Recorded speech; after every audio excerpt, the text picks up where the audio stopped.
Alright guys, tricep workout naman tayo dito. Gamit itong machine na rope, press down, tapos binibinat sa baba. Yan. Magandang workout yan para sa cutting ng tricep. Labas yung mga long head. Yan, andyan lang yan.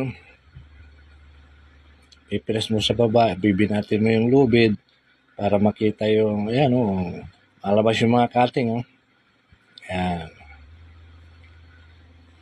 Dahan-dahan lang yan, hindi tayo nagmamadali.